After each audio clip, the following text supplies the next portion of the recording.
On this segment, we're going to be talking about an African hero, a Congolese hero to be precise, and one of my favorite people, Patrice Emery Lumumba. The death of Patrice Emery Lumumba is intriguing and disheartening. This Congolese hero was born July 1925. He was a politician and an independence leader who served as the first Prime Minister of the Democratic Republic of Congo, which was formerly known as the Republic of the Congo. He is famously known as a member and the leader of the Congolese National Movement, MNC. He led the MNC from 1958 until his assassination, January 1961. He played a significant role in the transformation of Congo from the colony of Belgium to an independent republic of its own. Shortly after the independence in 1960, a mutiny broke out in the army, marking the beginning of the Congo crisis. Lumumba then appealed to the United States and the United Nations for help to suppress the Belgian-supported Katanga secessionists led by, I'm going to butcher this pronunciation, Moise Toshombe, but both refused due to Lumumba being known to hold communist views, and we know that the United States and the United Kingdom are a capitalist economy. Lumumba's communist view is a threat to them as it goes against their ideology. This suspension then deepened when Lumumba turned to the Soviet Union for assistance. The CIA referred to this as a classist communist takeover. People do not like the Soviet Union, as we all know. These incidents led to differences between the then president, Joseph Kasavubu, and the chief of staff, Desire Mobutu. I'm not really sure about the pronunciation, so I get that offended. As well as the United States and Belgium, who opposed the Soviet Union in the Cold War.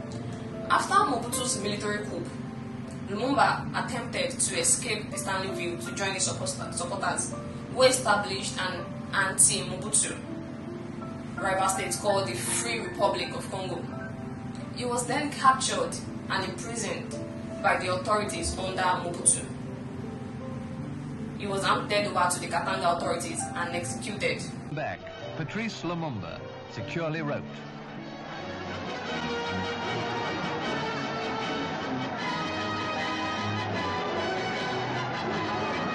And with him were men who served in his cabinet when he was Prime Minister.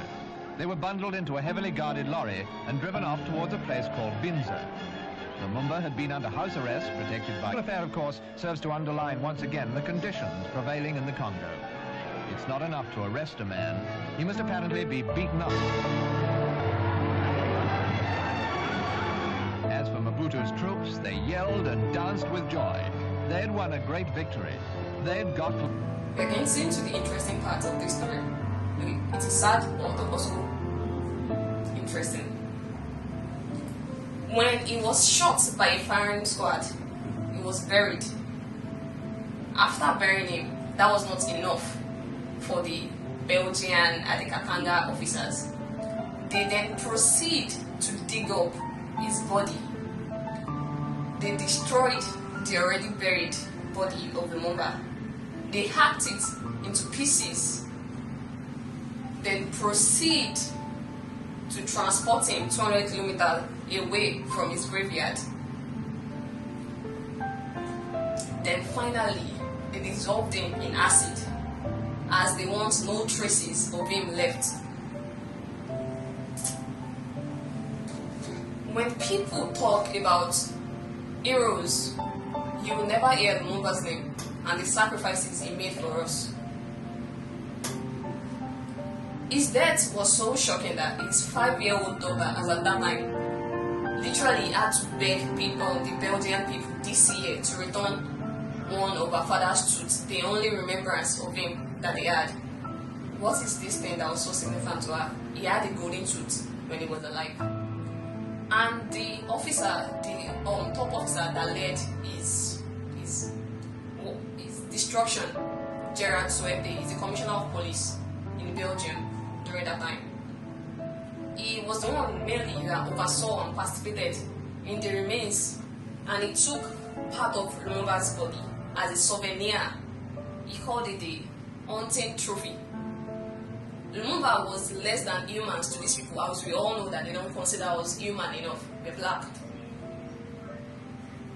In 1999, when he talked about Lumumba's death, it was then that he confessed that he had a golden tooth and arms of the dead body. The only thing that is remaining of Mulumba right now is the tooth that was displayed by his daughter in 2016 when she was talking about her poor daddy who died the previous year. Lumumba's daughter then appealed to the Belgian authorities to give back her father's remains, as we Africans bury our people in our culture. So the remains that they have will somehow hinder Lumumba's soul from attaining peace. Mulumba is a very popular Pan-Africanist. Over the years, after his death, people have started questioning, suggesting what led to his death, and some people came up with conspiracy theories that one of the reasons that he was killed was when the Belgian people were handing over Congo to its people, to the indigenous people of Congo. Lumumba made a speech about King Leopold II of Belgium, the famous Hitler of Africa, the person who killed over 15 million Congolese people. Nous avons connu les ironies, les insultes, les coups que nous devions subir matin, midi et soir, parce que nous étions des nègres. Qui oubliera qu'à un noir, on disait tu, non certes comme à un ami, mais parce que les voix honorables étaient réservées aux seuls blancs. Nous avons connu que notre fils spoliés, au nom des textes prétendument légaux, qui ne faisaient que reconnaître les droits du plus fort. Nous avons connu que la loi n'était jamais la même, selon qu'il s'agissait d'un blanc ou d'un noir, accommodante pour les uns, cruelle et inhumaine pour les autres. Nous avons connu les souffrances atroces des relégués pour opinion politique ou croyances religieuses. Exilés dans leur propre patrie, leur sort était vraiment pire que la mort elle-même. Nous avons connu qu'il y avait dans les villes des maisons magnifiques pour les blancs et des paillotes croulantes pour les noirs. Que les noirs n'étaient admis dans les cinémas, ni dans les restaurants, ni dans les magasins européens. Que les noirs voyageaient à même la coque de péniche, au pied du blanc dans sa cabine de luxe. Qui oubliera enfin les fusillades où périrent tant de nos frères. Les cachons furent brutalement jetés, ceux qui ne voulaient plus se soumettre au régime d'injustice, d'oppression et d'exploitation.